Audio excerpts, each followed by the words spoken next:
Baiklah, terima kasih atas kehadiran Bapak Ibu semua dalam kegiatan pengemasan atau diseminasi tentang budaya positif yang akan kami lakukan dalam pemenuhan tagihan tugas calon guru penggerak. Sebelumnya mari kita bacakan puja dan puji syukur kepada Bapak Sang Hyang Widi Wasa Tuhan Yang Maha Esa. Semoga apa yang kita nanti lakukan dapat merupakan perlindungan dari kita semua. Om Swastiastu. Yang terhormat Bapak Kepala Sekolah SD Desa Dimargo yang mewakili, Bapak Ibu peserta yang sudah meluangkan waktu, saya mengucapkan terima kasih atas kehadirannya. Adapun kegiatan hari ini kami akan melakukan kegiatan pengemasan yang intinya adalah bagaimana budaya positif itu akan kita terapkan di sekolah. Dan sebagai narasumber nanti saya sendiri Muhammad Putra, dan nanti sebelahnya adalah Muhammad Agus Wijaya.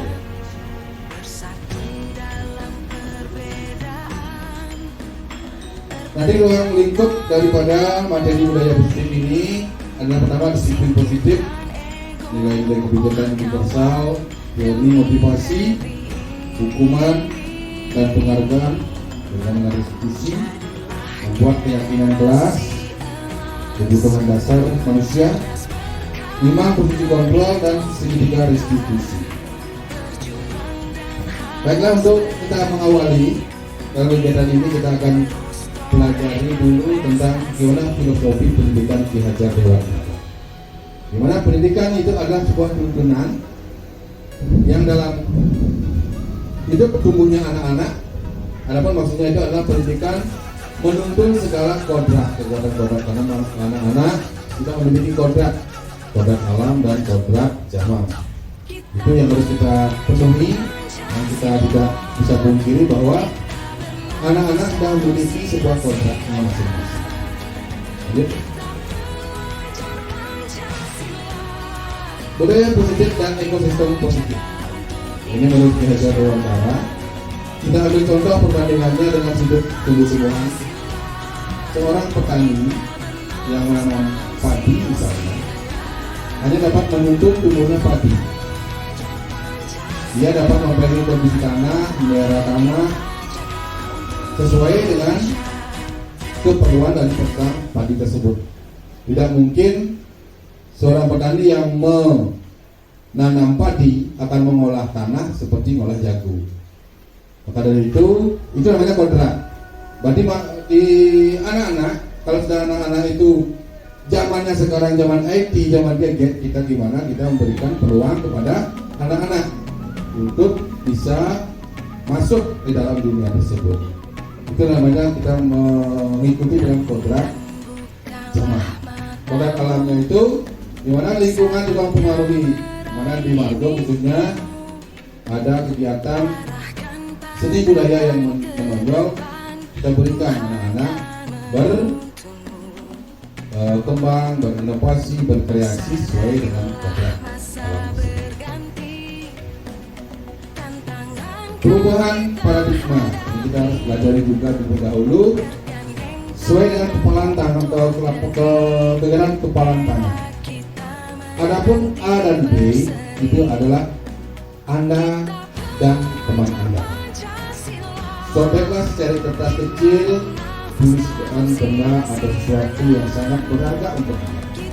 Letakkan di samping tangan Anda dan tukang benda tersebut dengan segala daya.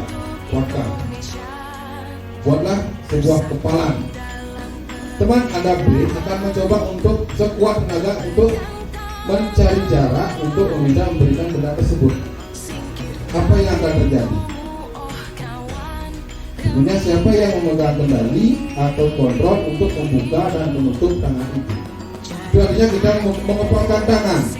Setelah kita mengepalkan tangan, sebelum kita mau membukakan tangan kepada orang lain, tangan itu tidak akan terbuka. Pada itu, apa yang kita lakukan itu adalah sesuai dengan apa yang kita niatkan. Sesungguhnya kita sendirilah yang memegang kontrol itu artinya. apakah harus kita membuka, apakah harus kita menunjuknya, itu kita yang akan menentukan.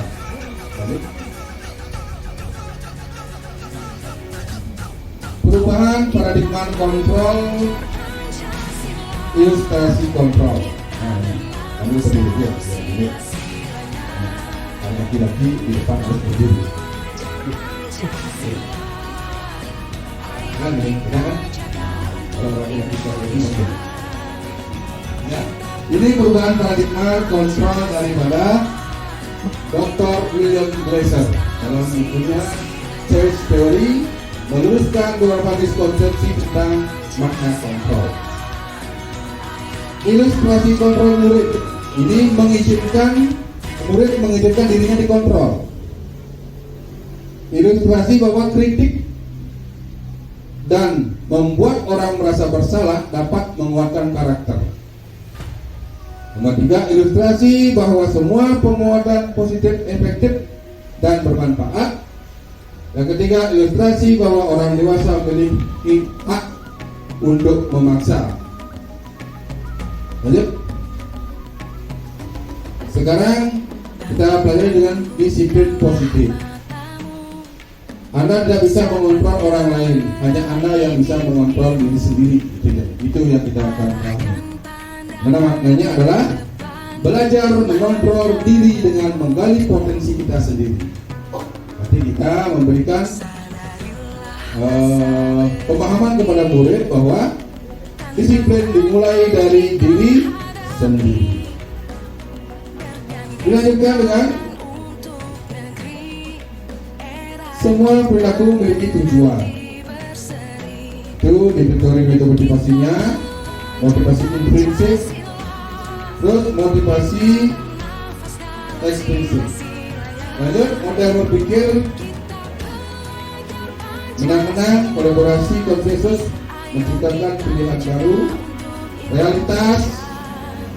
Kita bedakan, kita berusaha memahami pandangan kita orang lain tentang dunia. Lanjut. Disiplin positif merupakan suatu cara penerapan disiplin tanpa kekerasan. Mungkin dari zaman dahulu kita disiplin itu karena rasa takut. Sekarang dimana siswa betul berdisiplin itu dimulai oleh diri sendiri. Adanya motivasi intrinsik dari diri sendiri pada siswa. Terus tujuan dari disiplin positif itu menanamkan motivasi untuk menjadi orang yang mereka inginkan, yang menjadi dirinya sendiri. Kita berusaha untuk memotivasi siswa bahwa dia akan menjadi dirinya sendiri. Jika murid memiliki motivasi tersebut, maka mereka akan memiliki motivasi intrinsik yang dapat berdampak jangka panjang. Lanjut. Nilai-nilai kebijakan universal. Tujuan mulia di sini mengacu pada nilai-nilai dan prinsip-prinsip mulia yang dianut seseorang. Bisa memaknai nilai-nilai tersebut, nilai kebajikan yang universal merupakan payung besar dari sikap dan perilaku kita, merupakan fondasi kita berperilaku. Lalu, dimana nilai-nilai kebijakan universal itu yang pertama adalah profil Pancasila, profil pelajar Pancasila.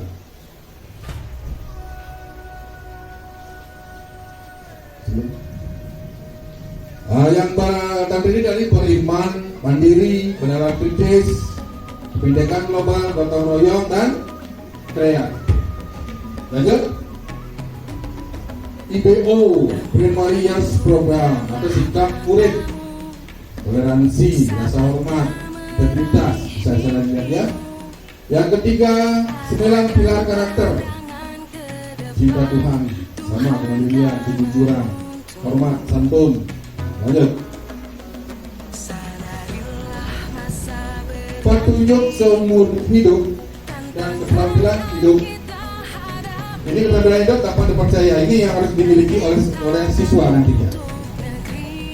Ada keterampilan hidup, petunjuk hidup peduli, ini yang keterampilan hidup ada 5, petunjuk hidupnya banyak. Yang lanjut, ini proyek nilai kebajikan.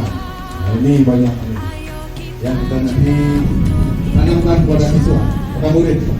Ada peduli, rajin, integritas, hormat. Ini yang kita akan tumbuhkan pada murid sebagai motivasi intrinsik. Karena kita lihat sebelumnya, kita baca dulu teori motivasi. Motivasi perilaku manusia juga ada 3: menghindari ketidaknyamanannya atau hukumannya, mendapatkan imbalan atau penghargaan, menjadikan orang yang mereka inginkan, dan menjadikan diri sendiri dengan nilai-nilai yang mereka percayai. Itu 3 motivasi perilaku manusia. Lanjut. Hukuman, penghargaan, dan restitusi. Nah, sekarang kita lanjutkan hukuman.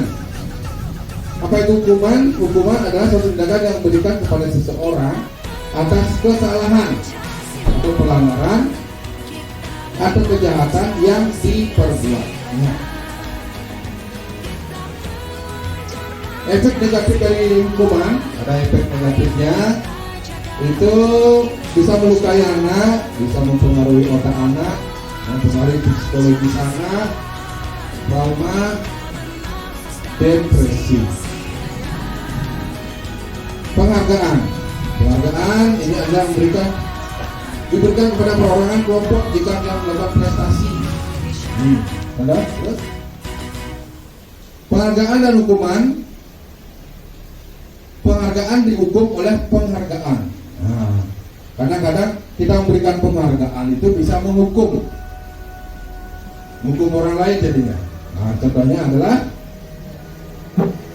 penghargaan maupun hukuman adalah cara-cara mengontrol perilaku seseorang yang mengandungkan potensi untuk belajar yang sesungguhnya. Selain itu, dari hasil pengamatan tentang tindakan memberikan penghargaan yang nilainya sama dengan hukuman seseorang. Efek dari penghargaan jangka pendek dan jangka panjang. Penghargaan efektif jika menginginkan seorang melakukan sesuatu yang kita inginkan dalam jangka pendek. Sebenarnya kita memberi anak, silakan belikan bapak nasi, dikasihkan uang 4-5 ribu, itu penghargaan. Tapi itu bisa baik dan bisa buruk. Jika kita menggunakan penghargaan lagi dan lagi terus menerus, maka itu akan menjadikan suatu ketergantungan. Nanti anak akan bekerja jika ada penghargaan, bukan dari motivasi diri.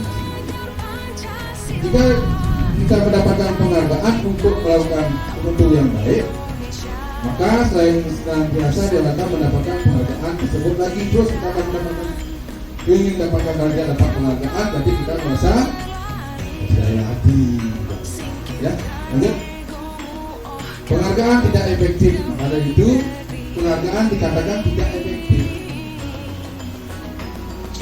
Hanya jika Anda melakukan hal ini, maka Anda mendapatkan penghargaan yang diinginkan. Kita berorientasi kepada hasil, bukan kepada proses.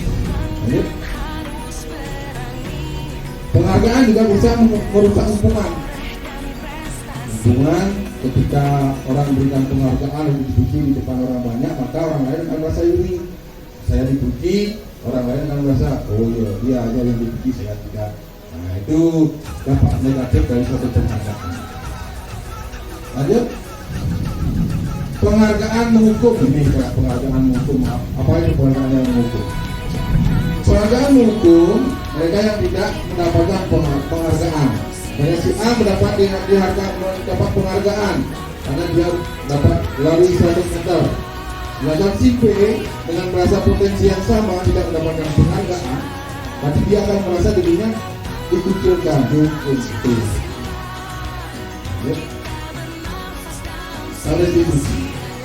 Restitusi dengan akan disampaikan oleh teman saya, Pak Nyoman Wijaya. Waktu saya.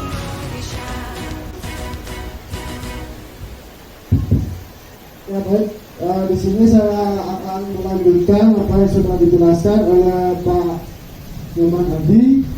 Tadi sudah dijelaskan bahwa dalam penciptaan budaya positif yang pertama itu ada tahapannya, dari mulai hukuman yang biasa kita lakukan yang diterapkan dari zaman dahulu. Kemudian ada penghargaan, itu beberapa cara-cara yang sudah sering misalnya kita lakukan. Tapi dari berikut cara yang bisa kita lakukan, kita bisa memilih cara yang ketiga. Di sini ada yang disebut dengan restitusi.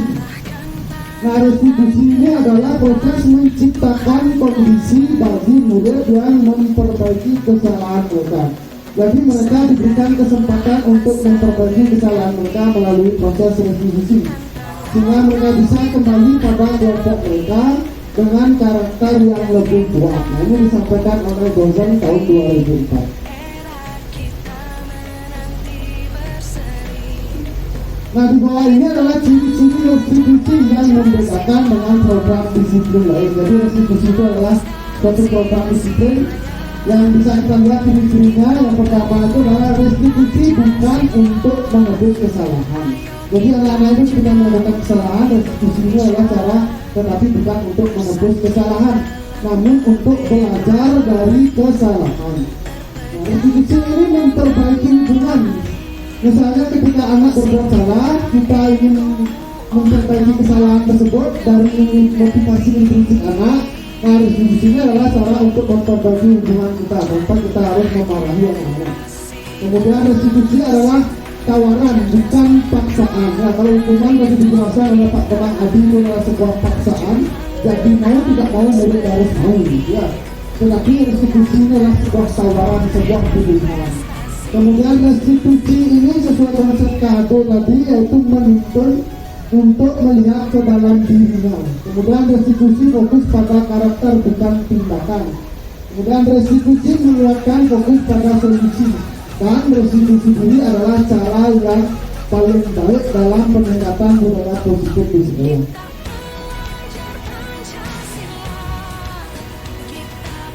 Nah, selain tadi hukuman, kemudian ada penghargaan, ada restitusi, berikutnya penanaman budaya positif juga tidak dapat dilakukan dengan cara keyakinan kelas. Lalu, nah, mengapa tidak peraturan saja yang kita buat?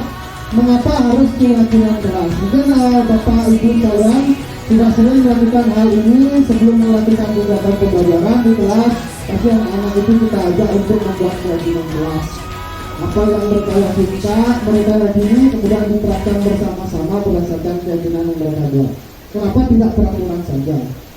Mengapa kita memiliki peraturan harus menggunakan helm bila mengendarai kendaraan roda dua? Itu kan aturan. Dan mengapa kita memiliki peraturan 3M, menggunakan masker, mencuci tangan, dan menjaga jarak 1,5 meter? Kita kayak saat pandemi kemarin. Mengapa kita memiliki peraturan harus datang tepat waktu saat mengikuti pelatihan?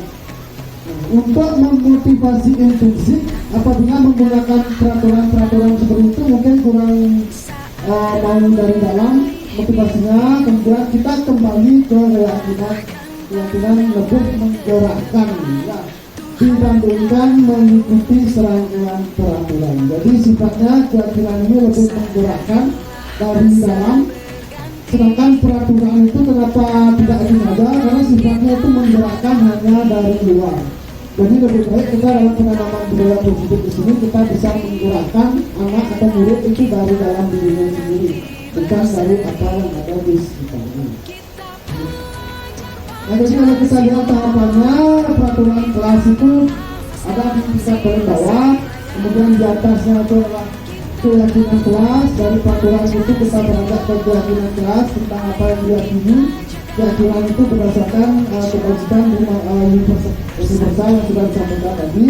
Kemudian berikutnya akan menciptakan lingkungan positif dan akhirnya menjadi sebuah budaya yang positif, atau dalam bahasa biasanya itu disebut dengan pembiasaan. Nah, ini perbedaan antara peraturan dan nilai kebajikan yang dituju. Nah, kalau kita membuat peraturan selalu kembalikan buku ke tempatnya. Tentu nilai keyakinan atau kebajikan yang dituju di sini adalah tanggung jawab. Kemudian dilarang mengganggu orang lain, itu nilai yang kita tuju tentu adalah menghormati orang lain. Misalnya yang lain di sini adalah dilarang melakukan kekerasan. Jadi nilai kebajikan yang tujuh adalah keselamatan menghormati orang lain. Jadi itu perbedaan antara peraturan dan nilai kebajikan. Peraturan itu adalah sebuah aturan yang berasal dari luar, sedangkan nilai kebajikan itu adalah apa yang anak-anak yakini dari kebajikan yang universal yang sudah kita. Nah, tahapan pembentukan keyakinan kelas yang bisa kita lakukan yang pertama adalah mempersilahkan seluruh warga sekolah atau murid-murid untuk berpura pendapat tentang peraturan yang perlu disepakati di sekolah atau di kelas. Jadi kita membuat suatu peraturan, biasanya kita ambil dari peraturan yang sudah ada di sekolah, kemudian kita yakini bersama di dalam sekolah atau di dalam kelas. Kemudian mencatat semua masukan murid, warga sekolah, bisa panduan atau kertas besar. Jadi ini kita buat bersama-sama, tidak hanya peraturan sepihak saja. Kemudian pastikan peraturan yang ditulis adalah dalam bentuk kalimat positif. Biasanya kalimat positif itu adalah dalam bentuk ajaan, bukan larangan. Kadang-kadang kita membuat sebuah aturan atau keyakinan itu sifatnya melarang. Ya. Kemudian setelah semua peraturan tertulis di papan kertas, temukan nilai kebajikannya atau keyakinan yang dituju dari peraturan tersebut. Kemudian keyakinan inilah yang nantinya dimasukkan dalam daftar untuk disepakati. Kemudian tinjau ulang keyakinan sekolah ke kelas, misalkan jumlah betul pertanyaan antara 3 sampai 7 betul saja. Ini tujuannya agar mudah diingat. Semakin banyak kita membuat keyakinan, itu akan ditakutkan akan malah dilupakan. Tapi kita buat poin-poinnya saja, 3 sampai 7 betul saja. Kemudian setelah keyakinan sekolah ke kelas selesai dibuat, semua warga sekolah atau murid menyetujuinya dengan menandatangani keyakinan sekolah atau kelas tersebut. Kemudian letakkan keyakinan sekolah atau kelas di tempat tertulis yang mudah dilihat. Contohnya ditempel di dinding kelas atau tempat strategis yang lainnya. Nah, sebelum kita menerapkan budaya positif, tentu kita harus tahu juga tentang kebutuhan dasar manusia. Karena dari kebutuhan dasar manusia ini kita bisa mengambil tindakan kira-kira yang mana yang perlu diperbaiki.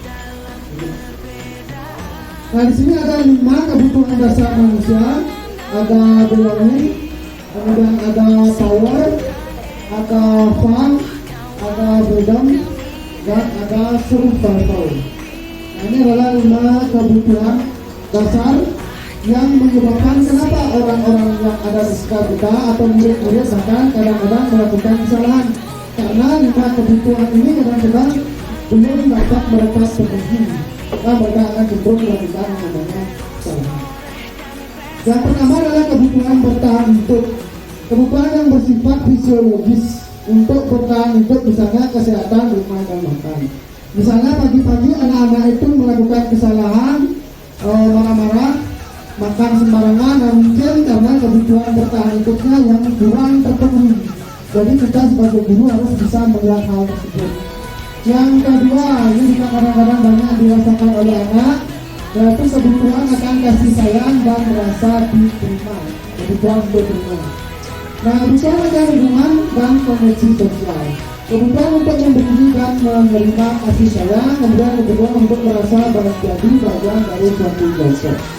Nah, ini kalau anak-anak itu merasa minder di kelas, tidak mau ikut bergaul, dan mungkin saja kebutuhan kasih sayangnya atau rasa yang diterima untuk diterima ini belum terpenuhi. Maka anak-anak itu tidak bisa melaksanakan apa yang seharusnya dilaksanakan sesuai dengan budaya positif. Yang ketiga adalah penguasaan. Di sini adalah kebutuhan pengakuan atas kemampuan. Jadi anak itu selain dia dihiraukan, mereka juga harus mendapatkan yang namanya pengakuan berhubungan dengan kekuatan untuk mencapai sesuatu, menjadi kompeten, menjadi terampil, diakui atas prestasi dan keterampilan kita. Nah, kemudian dengarkan dan memiliki rasa jatuh. Nah, ketika ini kita hiraukan kepada siswa, mungkin dia akan menjadi PPDB istilahnya. Kemudian yang keempat adalah kebebasan, yaitu kebebasan akan pilihan. Nah, ini sesuai dengan konsep kurikulum merdeka. Ini sebenar-benar akan ditingkatkan di masa sekarang, yaitu kebebasan. Kebebasan itu artinya sesuai dengan tuntunan kodrat alam dan kodrat jalan seperti yang sudah dijelaskan. Ini tidak sebebas-bebasnya. Jadi anak-anak kita berikan pilihan untuk mandiri, ekonomi, memiliki pilihan dan mampu menjalankan arah hidup seseorang. Dan yang kelima, kebutuhan yang harus kita ketahui pada anak itu adalah kesenangan. Apalagi usia anak sekolah dasar ini sangat penting sekali kesenangan yang mereka miliki. Itu kebutuhan untuk merasa senang, yaitu mencari kesenangan, bermain dan tertawa bersama-sama. Adalah 5 kebutuhan dasar manusia yang harus kita penuhi sebelum kita melaksanakan yang namanya tidak positif dan benar dengan baik. Nah, kita dalam menjadi seorang guru menerapkan budaya positif, disiplin positif, kita bisa atau kita biasanya melakukan yang namanya 5 posisi kontrol di sini ya. Nah, berdasarkan dari kontrol dokter dan belajar, ada 5 posisi kontrol yang diterapkan oleh seorang guru, orang tua ataupun atasan. Nah, ini yang biasa kita lakukan di sekolah. Kira-kira mungkin Bapak Ibu bisa pikirkan dari penjelasan yang ada di depan, kira-kira yang mana yang biasa kita lakukan. Yang pertama adalah tadi sudah sempat dijelaskan, yaitu pengukur. Yang kedua adalah pembuat rasa bersalah. Yang ketiga sebagai teman. Yang keempat sebagai pemantau. Dan yang kelima sebagai manajer. Nah, apabila Bapak Ibu sekalian mengambil posisi sebagai penghukum, artinya jika ada salah selalu diberikan hukuman, misalnya lari keliling lapangan atau hormat yang murah di siang hari gitu. Nah, ini biasanya menggunakan hukuman verbal dan fisik. Kemudian adanya bahwa sekolah memerlukan sistem alat untuk menekan murid. Jadi hukuman ini upayanya adalah menekan murid. Nah, suatu hal yang bisa kita lakukan jika kita mengambil posisi penghukum, yaitu kata-katanya mungkin seperti kalau kamu tidak melakukannya maka kamu selalu saja salah. Jadi itu adalah kata-kata yang kadang-kadang keluar ketika kita memberikan hukuman. Nah, kemudian ada kata selalu, pasti selalu terakhir selesai. Nah, itu biasanya kalau anak-anak itu tidak mengerjakan tugas, nah itu kita ambil sebagai posisi penghukum. Yang kedua, yaitu pemuat rasa bersalah. Nah, kalau kita mengambil posisi sebagai pembuat rasa bersalah, di sini biasanya menunjukkan kekecewaan mendalam menggunakan keheningan yang membuat rasa tidak nyaman, bersalah atau rendah diri. Nah, di sini kita kadang-kadang memberikan gambaran kepada anak-anak, tetapi anak-anak itu kita buat seperti seolah-olah dia sedang bersalah atas apa yang mereka lakukan. Nah, contohnya di sini kata-katanya adalah kamu sudah mengecewakan bapak atau ibu. Sehingga murid itu akan merasa dirinya bersalah atas apa yang mereka lakukan. Yang tidak, yaitu sebagai teman. Untuk posisi kontrol sebagai teman, di sini biasanya melakukan kontrol melalui persuasi, menggunakan hubungan baik dan humor untuk mempengaruhi. Jadi kita mengambil posisi sebagai seorang teman kepada murid. Murid itu kita anggap sebagai teman dan murid juga menganggap sebagai teman, sehingga kita melakukan yang namanya kontrol melalui yang namanya hubungan baik.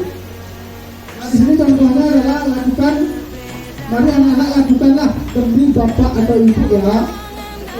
Kemudian yang suka nanti bapak ibu bantu, silakan anak-anak ikut bereskan. Ya, itu kita semakin dekat dengan anak dengan posisi kontrol sebagai pendahulu.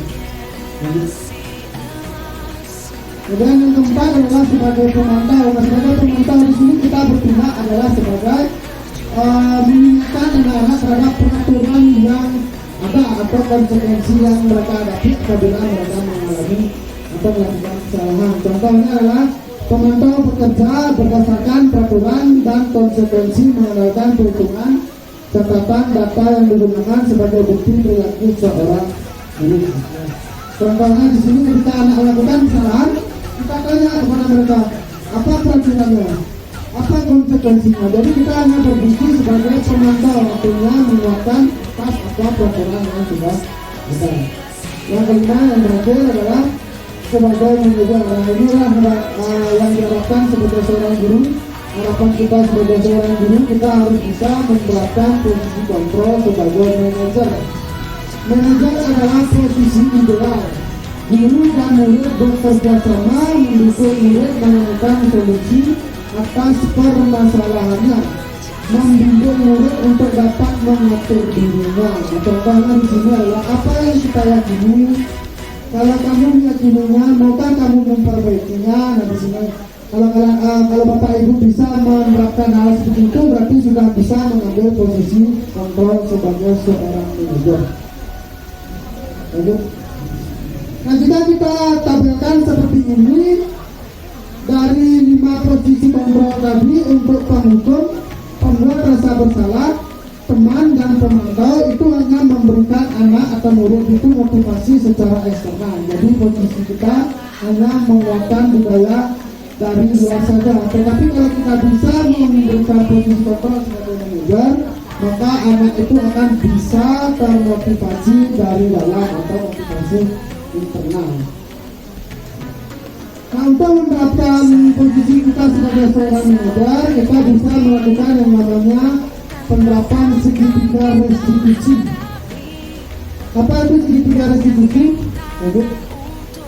Nah, segitiga restitusi merupakan suatu proses dialog yang dijalankan oleh guru atau orang tua agar dapat menghasilkan murid yang mandiri dan bertanggung jawab.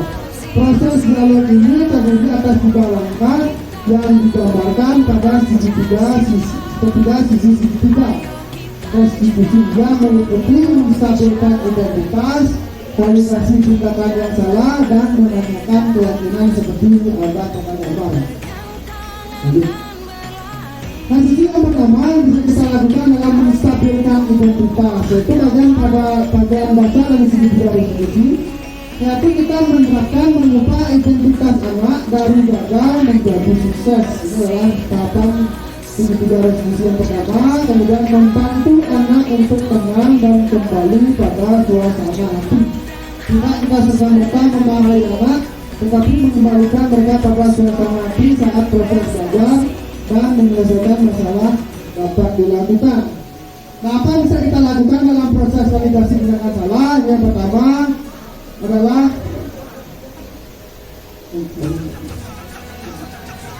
kita bisa berbuat salah atau tidak, itu tidak apa-apa. Jadi anak-anak jangan langsung dijudge untuk apa yang mereka lakukan itu dilakukan.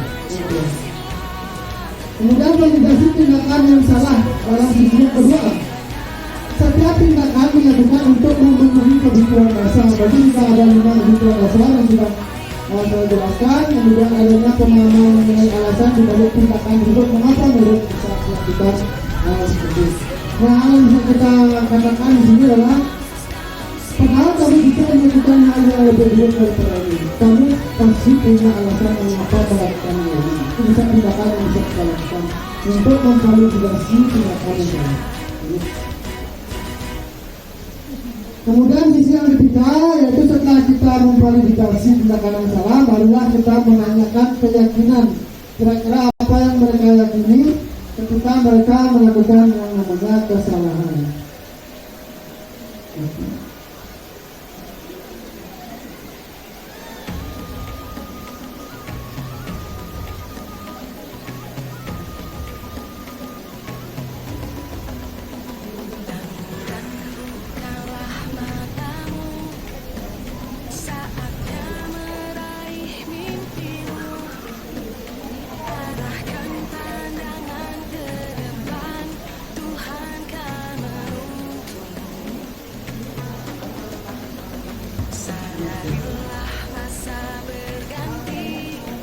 Nah, jadi menanyakan keyakinan di sini, jika kita sukses dan kita laku yang salah, nah divalidasi, anak akan siap diberikan dengan nilai yang dia percaya. Berarti kita tidak melakukan apa yang kita yakini, tapi mereka yakin atas apa yang mereka yakini berdasarkan kebajikan universal yang sudah ada. Nah, ini adalah beberapa penerapan budaya positif di kelas yang sudah kita upayakan untuk diterapkan, yaitu dengan membuat keyakinan kelas, yaitu anak-anak sebelum mulai pembelajaran itu melakukan yang namanya atau menulis keyakinan kelas yang mereka yakini, kemudian ditempel di kertas, kemudian ditempel juga di papan agar mereka ingat tentang keyakinan apa yang sudah mereka yakini, sehingga ketika mereka melakukan yang namanya tindakan yang salah, maka mereka akan ingat kembali pada keyakinan yang mereka sudah rumuskan berdasarkan kebajikan universal yang sudah. Nah, untuk tentang penerapan segitiga retribusi itu ada di berikut.